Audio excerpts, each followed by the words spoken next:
Hahayaan daw ng Malacanang kung magkakaroon ng malawakang investigasyon tungkol sa sinabi ni Senador Ping Lacson kahapon na ginamit ng ilang opisyal na pangalan ng Pangulo para makapagsingit sa 2025 national budget.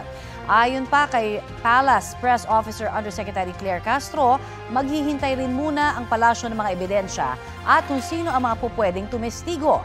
Balitang hatid ni Maki Polido. Ginamit lang ang pangalan ng Pangulo. Yan daw ang ibinunyag ni dating DPWH Undersecretary Roberto Bernardo kay Senate President Pro Temp at Blue Ribbon Chairman Ping Lacson kaugnay sa ilang akusasyon ni dating Congressman Zaldico. Napag-alaman ko from Undersecretary Bernardo na may mga tao sa Malacanang, not the President, not authorized by the President, who misrepresented him. Ang sabi kasi ni Ko sa isang video, si Pangulong Bongbong Marcos ang nag-utos umano na magsingit ng 100 bilyong piso sa 2025 General Appropriations Act nang umabot ito sa BICAM. Ang 25% niyan o 25 billion pesos napunta raw sa Pangulo nang maaprubahan ng budget. Ayon kay Ko, i-deliver pa raw ang pera sa North at South Forbes Park at sa bahay sa Aguado malapit sa Malacanang. Nang busisiin ni Lacson ng budget, nakita raw niyang totoo ang ipinasok na 100 billion pesos. Nakita rin daw ito ni Senator Win Gatchalian, chairman ng Finance Committee. Pero sabi raw ni Bernardo kay Lacson, ilang opisyal ang gumamit ng pangalan ng Pangulo para paikutin si Ko. I will name some of them. Undersecretary Adrian Bersamin. He name-dropped the President, making Zaldico believe na utos ng Pangulo na ipasok sa BICAM yung insertions na 100 billion. Now, Yusek Traigib Olaybar. Other personalities. Sinoy Undersecretary Adrian Bersamin ng Presidential Legislative Liaison Office ay apo ni Executive Secretary Lucas Bersamin, habang Undersecretary sa Department of Education si Traigib Olayvar. Sabi pa ni Lacson, ibang ibinigay na breakdown ni Bernardo kung saan napunta ang 100 bilyon. Sa DPWH raw napunta ang 81 billion dito, habang ang natira ay napunta sa iba't ibang ahensya. Mula sa 81 billion, si Bernardo raw mismo ang humawak sa 52 billion. 8 billion pesos umano ang kabuuang halaga ng kickback na idineliver ni Bernardo kay Olayvar at 1 billion pesos kay dating DPWH Secretary Manny Bonoan. At least 10 deliveries. The modus that yung arrangement nila is may tigisa silang armored van.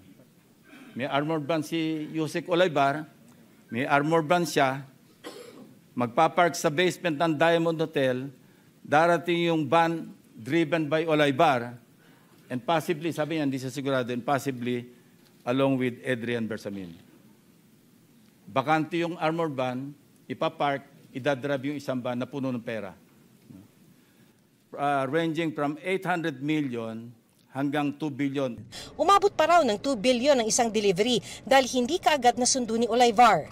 Sabi pa raw ni Bernardo, si dating Executive Secretary Bersamin ang nagtiyak na marerelease ang pondo na isiningit sa 2025 national budget. Sinabihan siya ni Yusek Traigib Olayvar na si Secretary Bonoan asked Executive Secretary Bersamin several times, sino ba magpapacilitate itong 52 billion? Of course, isasama sa BICAM, paano ito re-release?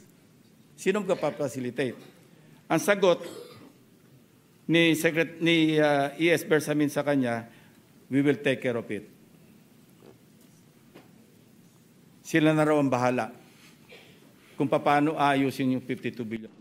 Napansin din daw ni Lacson sa pagbusisi niya sa budget ang allocables o yung may pondo na pero wala pa namang proyekto. 25.2 billion pesos daw ang allocable ni dating DPWH Secretary Bonoan habang 143.5 billion ang sa House leadership. Ang tawag dito ni Lacson, bagong pork barrel. 143.5 billion. Mag-advance ng 10%. Magkano nawala sa Kaban ng Bayan? 14.35%. Write-off. Nagagaling sa mga contractors. So why would the contractors advance that much kung hindi sila siguradong sila yung mangungontrata? Ang mga ibinunyag daw ni Bernardo, kanyang isinulat at ipinadala sa Pangulo. Nang matanggap daw ng Pangulo ang handwritten statement ni Bernardo, sabi ni Lacson, nasundan na ito ng pagbitiw sa pwesto ni na dating Executive Secretary Bersamin at ni dating Budget Secretary Amena Pangandaman. Ayon din kay DepEd Secretary Sonny Angara, nagsumiti na rin ng resignation si Olayvar. There were resignations. Courtesy resignation is a euphemism for firing. The President is a very kind-hearted person. I would have suggested na tanggalin niya and then order an investigation. Otherwise, how can you insulate the President kung courtesy resignation? Tumanggi munang magbigay ng panayam si dating Executive Secretary Bersamin.